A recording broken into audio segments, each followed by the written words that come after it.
Hello साथियों, physics के YouTube channel physics bye Baldev sir में आपका स्वागत है।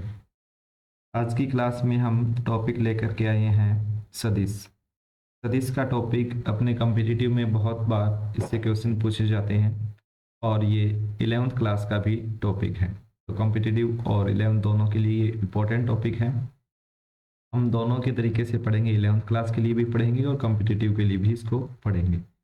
तो ज़्यादा समय नहीं लेते हुए अपने सदिश की क्लास स्टार्ट करते हैं। और आप इस वीडियो को लाइक शेयर और अगर किसी ने चैनल को सब्सक्राइब नहीं किया है तो आप चैनल को सब्सक्राइब कीजिए और ज़्यादा से ज़्यादा अपने दोस्तों के साथ शेयर कीजिए। हमारा फर्स्ट टॉपिक है, इसके अंदर भौतिक राशियाँ। सबसे पहले अपने को पता होनी चाहिए कि कौन सी अपने पास राशियाँ, जो भी अपने क्वांटिटी यूज़ करते हैं, फिजिकल क्वांटिटी यानी कि भौतिक राशियाँ। भौतिक राशियाँ किसको कहते हैं, भौतिक राशियाँ किसे कहते हैं, तो अपने पास इसकी डेफिनेशन देखिए क्या होती है कि वे भौतिक राशियाँ जिन्हें प्रत्यक्ष या अप्रत्यक्ष यानी कि प्रोक्ष, जिनको क्या किया जाता है, प्रत्यक्ष या अपने पास प्रोक्ष विधि से मापा या तोला जा सकता है। यानी कि किसी भी अपने पास विधि से प्रत्यक्ष या अप्रत्यक्ष रूप से जिसको नापा या तोला जा सकता है उसको अपने क्या बोलते हैं, भौतिक राशियाँ बोलते हैं। प्रत्यक्ष या अप्रत्यक्ष रूप से जिनको मापा या तोला जाता है उनको अपने क्या बोलते हैं, भौतिक राशियाँ बोलते हैं। जैसे अपने पास हो गया आयतन, द्रव्यमान, वेग, घनत्व, जो भी राशियां हैं अपने पास जिनको अपने किसी भी तरीके से माप सकते हैं, किसी भी तरीके से यानी कि प्रत्यक्ष या अप्रत्यक्ष विधि से माप सकते हैं, वो सारी का सारा क्या होगा, वो अपने पास होगा भौतिक राशियां। अब अपने पास देखिए भौतिक राशियों को व्यक्त कितने प्रकार से किया जा सकता है। भौतिक राशियों को मुख्यतः दो भागों में बांटा गया है। पहला अपने पास होता है अदिश राशियां। वैसे तो इनके बहुत से प्रकार होते हैं, जैसे अदिश, सदिश और अपने पास अनुपात, सदिश राशियां। लेकिन अपने यहाँ पे मुख्यतः दो ही भाग पड़ेंगे यहाँ पर। अगर कॉम्पिटिटिव की बात करें तो इसमें अपने पास प्रदिश राशियां भी आती है, जो जिनको अपने पास ना अदिश होती है ना सदिश होती है, उनको अपने क्या बोलते हैं, प्रदिश बोलते हैं। और अदिश और सदिश को अपने आगे डिटेल में पढ़ेंगे कि अपने पास कौन सी अदिश होती है और कौन सी सदिश होती है। तीसरा प्रकार अपने इनको प्रदिश भी बोलते हैं। चौथा प्रकार अगर इनको बोला जाए तो एक अनुपात से भी इनको परिभाषित करते हैं कि अनुपात क्या होता है। अनुपात भी दो समान राशियों का, अगर अपने पास दो समान राशियों को डिवाइड किया जाए तो जो भी राशि आती है उसको अपने अनुपात कहते हैं। या दूसरे तरीके से अपने परिभाषित कर सकते हैं कि दो एक जैसी राशियों को डिवाइड किया जाए और जिनका अपने पास कोई मात्रक और विमा नहीं होती उस राशि को अपने अनुपात कहते हैं। तो ये तो था अपने पास बेसिक के अपने पास राशियां होती कौन कौन सी है, किस तरीके से इनको डिवाइड करते हैं। अपने जो मेनली सिलेबस में अपने आता है वो अदिश और सदिश ही आती है। और अगर अपने पास प्रदिश होती है तो वो भी सिर्फ डेफिनेशन जो मैंने बताई है वहां तक अपने पास सीमित है फिजिक्स के अंदर। तो इतना ज्यादा अपने 11th और 12th के लेवल तक नहीं पूछा जाता। उसके बाद का टॉपिक देखिए अदिश राशियां। अदिश राशियां कौन कौन सी होती हैं, इनको देखिए, इनकी परिभाषा क्या आती है। वे राशियां जिन्हें पूर्णतः व्यक्त करने के लिए केवल परिमाण की आवश्यकता होती है। जिसे अपने कहने का मतलब ये है कि अगर किसी भौतिक राशि को अपने परिभाषित कर रहे हैं और परिभाषित करने के लिए अगर अपनों ने उसका सिर्फ परिमाण बताया है और परिमाण के द्वारा वो पूर्णतः परिभाषित हो चुकी है तो उन राशियों को बोलते हैं अपने अदिश राशियां। जैसे कि अपनों ने परिभाषित करना है द्रव्यमान को, इसको परिभाषित करना है द्रव्यमान को। अब द्रव्यमान को मैंने परिभाषित करने के लिए मैंने बताया सिर्फ 2 किलोग्राम चीनी। अगर मैंने बताया 2 किलोग्राम तो मेरे को इसके अंदर सिर्फ परिमाण बताया है कितना, 2। सिर्फ परिमाण से इस राशि को अपने को पता लग गया कि चीनी कितनी है, इसमें अपने को कोई भी एक्स्ट्रा चीज की आवश्यकता नहीं है। तो इस प्रकार की बहुत सी राशियां होती है जिनमें अपने पास सिर्फ परिमाण के द्वारा इनको अपने परिभाषित कर सकते हैं। द्रव्यमान है, आयतन है, ठीक है, दूरी है, और इन सभी चीजों को अपने पास अदिश राशियों के अंदर आती है, द्रव्यमान, आयतन, दूरी। अब उसके बाद में आता है सदिश राशियां। इनकी एक बार परिभाषा पढ़ते हैं। वे राशियां जिन्हें पूर्णतः परिभाषित करने के लिए परिमाण और दिशा दोनों की आवश्यकता होती है। परिमाण की भी आवश्यकता होती है और दिशा की भी आवश्यकता है। इसमें एक लाइन और जोड़नी पड़ेगी अपने पास ये अपने पास जिनको परिभाषित करने के लिए परिमाण की आवश्यकता भी होती है, दिशा की भी होती है, और साथ में एक चीज और इम्पोर्टेंट है, ये सदिश योग नियम का पालन करनी चाहिए। जैसे अपने पास अदिश राशियों को जोड़ने के लिए बीजगणितीय योग किया जाता है, उसी तरीके से सदिश राशियों को जोड़ने के लिए सदिश योग किया जाता है। तो ये अपने पास बहुत इंपॉर्टेंट पॉइंट होता है कि सदिश राशियां होगी, उनको अपने पास जोड़ने के लिए किस प्रकार की अपने पास योग की आवश्यकता होगी, सदिश योग की आवश्यकता होगी। यानी कि अगर कोई भी राशि है जिनमें परिमाण भी है, दिशा भी है, परिमाण भी है और दिशा भी है, तो इस प्रकार की राशि के लिए अगर आपको सदिश कहना होगा तो ये आप फिक्स नहीं कह सकते कि वो सदिश होगी ही। कुछ ऐसी राशियां हैं जिनमें अपने पास दिशा भी होती है, परिमाण भी होता है, लेकिन वो सदिश नहीं है। जैसे अपने बात करते हैं विद्युत धारा की। अगर विद्युत धारा की बात की जाए, विद्युत धारा कौन सी राशि है, विद्युत धारा अदिश राशि है। विद्युत धारा अदिश होती है, देखिए इसकी दिशा भी होती है, ये प्लस से माइनस की ओर जाती है, उच्च विभव से निम्न विभव की ओर जाती है, तो इसकी दिशा तो है। परिमाण भी होता है, 2 एम्पियर की है, 4 की है, 10 की है, तो दिशा भी है, परिमाण भी है, लेकिन फिर भी ये कौन सी राशि है, ये अदिश राशि है। ये अदिश क्यों है, क्योंकि ये सदिश योग नियम का पालन नहीं करती। अब सदिश योग नियम का पालन का मतलब क्या होता है, अगर आपके पास दो दिशाओं से धारा आ रही है तो इसके ऊपर दिशा का कोई प्रभाव नहीं पड़ेगा। ये 2 एम्पियर है, ये 2 एम्पियर है, तो परिणामी कितनी आएगी, 4 एम्पियर जाएगी।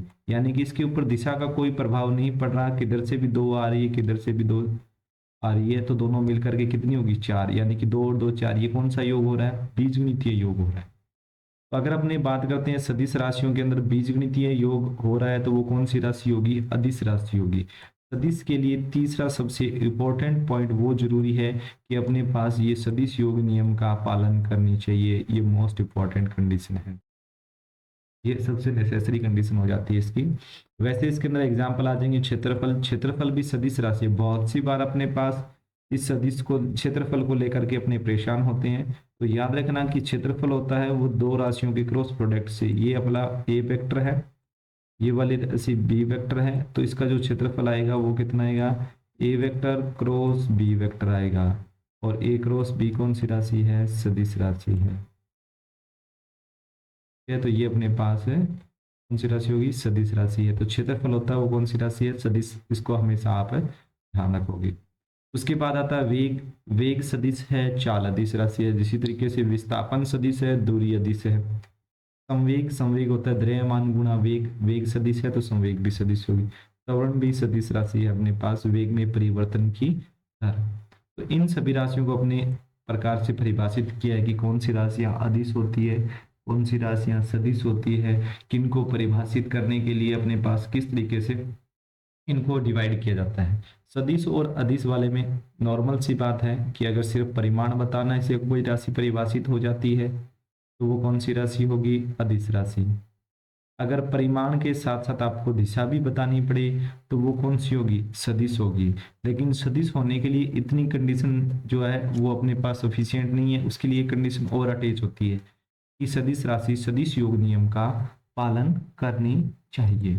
तो इसके बाद में अपने पास देखिए सदिश राशियां निम्न प्रकार की होती है। यानी कि सदिश कौन कौन से होते हैं, एक अपने पास लेते हैं ध्रुवीय सदिश। ध्रुवीय का मतलब पोलर, यानी कि इनमें क्या होगा, एक पोल होगा।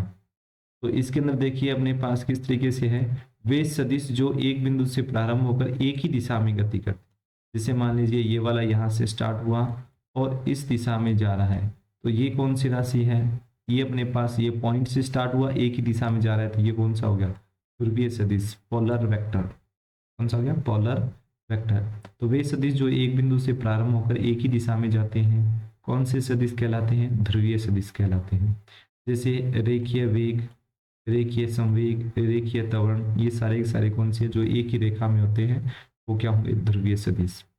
नेक्स्ट वाला आता है अक्षीय सदिश। वे सदिश जो एक अक्ष से संबंधित होते हैं, यानी कि किसी भी मान लीजिए ये वाला अक्ष है, इसके सापेक्ष कोई भी क्लॉकवाइज या एंटी क्लॉकवाइज घूर्णन कर रहा है, तो इसकी जो दिशा आएगी वो इस तरफ है या नीचे की तरफ हो, वो अक्ष के अलोंग है। तो जिनमें अक्ष प्रभावित एक्स के रूप में, अक्ष के रूप में परिभाषित करते हैं, वो कौन से सदिश होंगे? अक्षीय सदिश होंगे। इनकी दिशा दक्षिणावर्ती पेच नियम से ज्ञात की जाती है। जैसे अपने पास पेज को अपने इस तरीके से होता है ना, पेज को घुमाते हैं, तो ये जो अपने पास इसको घुमाने की दिशा है वो तो उनके क्रॉस प्रोडक्ट की है, और पेज के अंदर जाने की या बाहर निकलने की दिशा है वो अपने पास किसकी दिशा हो जाती है? वो अपने पास सदिश राशि के परिमाण की दिशा हो जाती है। कौन सी दिशा में उसका परिमाण है, तो ये क्रॉस प्रोडक्ट में काम आता है, इसको आगे पढ़ेंगे। ये तो थे अपने पास सदिश के प्रकार, कौन कौन से? ध्रुवीय और अक्षीय। अक्षीय का मतलब अक्ष से संबंधित है, ध्रुवीय का मतलब एक बिंदु से स्टार्ट होकर के एक ही दिशा में है। नेक्स्ट अपने पास आता है सदिश कौन कौन से प्रकार के होते हैं। तो प्रकार की अगर बात की जाए तो सदिश के प्रकार में पहला अपने पास आता है तुल्य या समान सदिश। यानी कि अगर दो सदिश समान हैं तो उसके लिए कौन सी कंडीशन आवश्यक है कि वो अपने उनको समान बोल सकते हैं? तो देखिए, पहला, वे सदिश जिनके परिमाण एवं दिशा समान होते हैं। ध्यान रखना, परिमाण और दिशा दोनों समान होंगे तभी अपने पास क्या होंगे? सदिश समान होंगे। और दिशा समान कब होती है? दो समांतर सदिशों की दिशा समान होती है। तो अगर ये दोनों वेक्टर जिनकी लंबाइयां बराबर है, दिशा समांतर है, यानी कि एक ही है, तो इस प्रकार के सदिश क्या कहलाएंगे? इस प्रकार के सदिश कहलाएंगे अपने पास समान सदिश या तुल्य सदिश। असमान कौन सी हो जाएंगे? असमान के अंदर अपने पास देखिए, जिनका परिमाण अलग है, जिनका परिमाण भिन्न है, जिनका परिमाण भिन्न है, या अपने पास दिशा भिन्न है, या अपने पास दोनों ही भिन्न है। या तो अपने पास परिमाण भिन्न है या दिशा भिन्न है, या अपने पास उनके अंदर दोनों ही भिन्न है, तो अपने पास इस प्रकार के सदिश क्या कहलाएंगे? असमान। चाहे अपने पास इनका परिमाण अलग अलग है, एक बड़ा है एक छोटा है, तो भी ये असमान सदिश है। अगर दोनों के परिमाण समान है लेकिन दिशा अलग अलग है, तो भी ये कौन से हो जाएंगे? असमान सदिश हो जाएंगे। परिमाण भी अलग अलग है, दिशा भी अलग अलग है, तो ये वाले कौन से? तीनों ही कौन से होंगे? असमान सदिश होंगे। तीनों ही कौन से होंगे? असमान सदिश हो जाएंगे। इनमें अपने को ये चीजें ध्यान रखनी है, कई बार इनसे नॉर्मल सा क्वेश्चन बनता है, बिल्कुल बेसिक से अपने लेकर के चल रहे हैं। इसके आगे चलते हैं विपरीत सदिश। विपरीत सदिश कौन से होते हैं? वे सदिश जिनका परिमाण तो समान होता है किंतु दिशा विपरीत होती है। जैसे अपने पास एक होता है एक्स एक्सिस में 2 और एक होता है माइनस एक्स एक्सिस में 2, तो इसको अपने लिखते हैं आई कैप से, ये भी अपने पास माइनस आई कैप। तो ये वाले जो दोनों सदिश होंगे वो कौन से हो जाएंगे? विपरीत सदिश हो जाएंगे।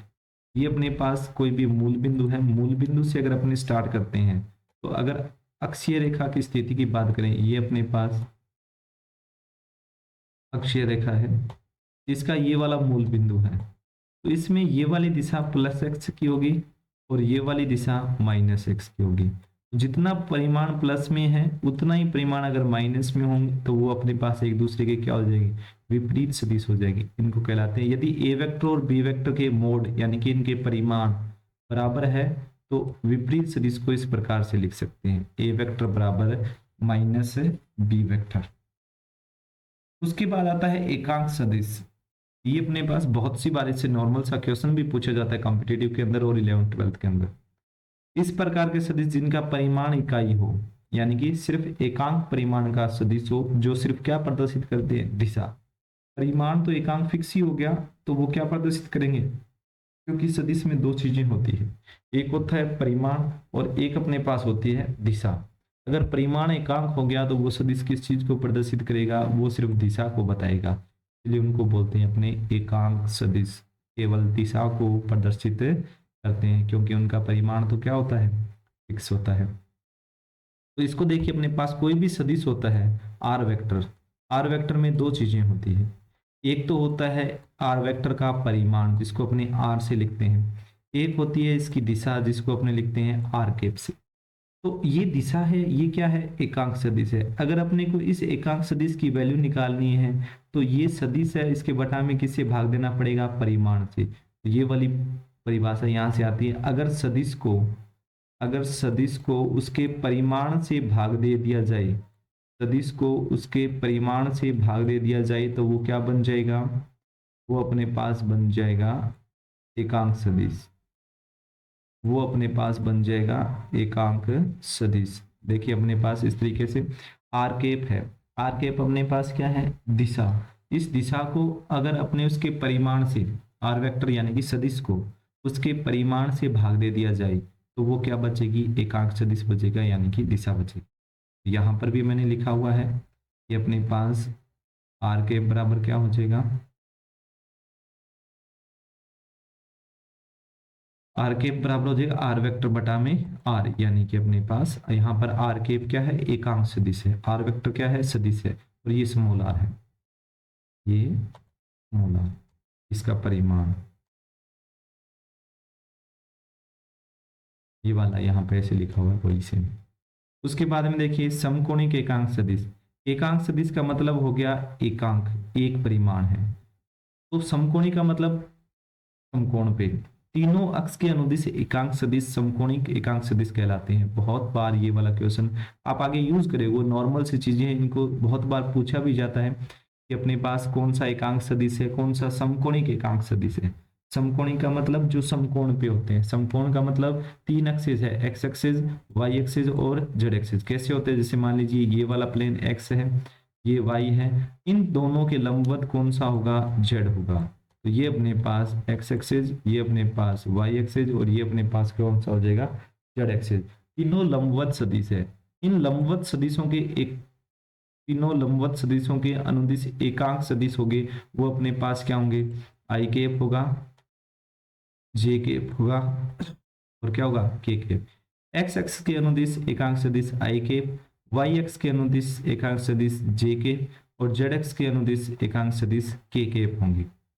तो अपने पास आई जे और के समकोणिक एकांक सदिश है। एक्स एक्सिस के अनुदिश एकांक सदिश क्या हो जाता है, यानी कि आपको अगर कहीं पे भी लिखा हुआ है 2i कैप, तो इसका मतलब होगा कि एक्स एक्सिस के अनुदिश उसका परिमाण कितना है, 2। अगर कहीं पे लिखा हुआ है -2i कैप, तो इसका मतलब होता है एक्स एक्सिस के विपरीत दिशा में कोई भी सदिश है उसका परिमाण कितना है, 2। और अगर आपके पास लिखा हुआ है जे कैप, तो जे कैप का मतलब ये है कि उसका परिमाण कितना है, 1, और उसकी दिशा कौन सी है, वाई एक्सिस में। अगर कहीं पे लिखा हुआ है के कैप, तो उसका मतलब क्या है, दिशा तो जेड एक्सिस में है, परिमाण कितना है, 1। तो ये अपने पास समकोणिक यानी कि एक्स वाई जेड तीनों लंबवत सदिशों के अनुदिश अगर कोई भी अपने पास लिखा हुआ है तो वो क्या होंगे, समकोणिक एकांक सदिश। उसके बाद आता है रेखीय सदिश। रेखीय सदिश की हमने पहले भी बात की थी। अगर सदिश एक ही दिशा में होते हैं तो वो क्या होते हैं, रेखीय सदिश होते हैं। उसमें भी दो प्रकार के होते हैं, एक समदिशिक और एक विपरीत दिशिक। यानी कि अगर अपने पास रेखीय सदिश एक ही दिशा में है, इस तरीके से समांतर भी हो सकते हैं, तो ये वाले सदिश क्या होंगे, समदिशिक। और अगर विपरीत दिशा में है, रेखा में तो एक में ही होनी चाहिए, एक ही रेखा में होनी चाहिए, जैसे ये दोनों एक रेखा में, ये दोनों एक रेखा में, ये दोनों एक रेखा में, लेकिन ये दोनों तो समदेशिक है, दिशा समान है इन दोनों की, और इन दोनों की दिशा क्या है, विपरीत है। तो अपने इनको क्या बोलते हैं, रेखीय सदिश बोलते हैं। जिनकी दिशा क्या होती है, एक ही रेखा में होती है, उनको बोलते हैं अपने रेखीय सदिश। उसके बाद की जाए, नेक्स्ट आता है शून्य सदिश। इस प्रकार के सदिश जिनका परिमाण शून्य हो, यानी कि अपने पास जिनका कोई परिमाण ही होता नहीं, परिमाण होता कितना है, शून्य। अगर शून्य परिमाण है तो इनको अपने पास क्या बोलेंगे, शून्य सदिश बोलेंगे। इनको प्राप्त कैसे करेंगे, अगर शून्य सदिश है तो इनको कैसे ज्ञात करेंगे, देखिए किसी सदिश को विपरीत सदिश जोड़कर, जैसे अपने पास मैंने आपको पहले एग्जांपल दे रहा हूं, एक 2i कैप है, इसमें अगर अपने -2i कैप जोड़ दे, यानी कि उतना ही परिमाण विपरीत जोड़ दे, तो ये कितना बनेगा, 0। अगर किसी भी सदिश को 0 से गुणा कर दिया जाए तो भी अपने पास क्या होगा, 0। कोई वस्तु पूरा गति करके उसी स्थान पर वापस आ जाए तो अपने पास सदिश कितना होगा, शून्य होगा, क्योंकि जिस पॉइंट पर थे उसी पर वापस आ गए, तो कोई भी डिफरेंस है ही नहीं, वही बिंदु है, इसलिए उसका परिमाण कितना आएगा, शून्य आएगा। ये अपने पास थे सदिशों के प्रकार। सदिश क्या होता है, कितने प्रकार के होते हैं, नॉर्मल जो भी इनकी परिभाषाएं थी वो सारी आपको यहाँ पर समझा दी गई है। नेक्स्ट टॉपिक में अपने सदिश से रिलेटेड और भी बहुत पॉइंट लेकर के आएंगे। आज की क्लास में नॉर्मल जो सदिश के बारे में जानकारी थी, सामान्य जानकारी, वो अपने ले ली। बाकी नेक्स्ट वीडियो के साथ मिलते हैं नेक्स्ट टाइम। तब तक आप इस चैनल को सब्सक्राइब कीजिए, लाइक कीजिए, अपने दोस्तों के साथ शेयर कीजिए, और अपने पास इस चैनल के अंदर ज़्यादा से ज़्यादा कमेंट कीजिए, अपनी जो राय देते रहिए। धन्यवाद।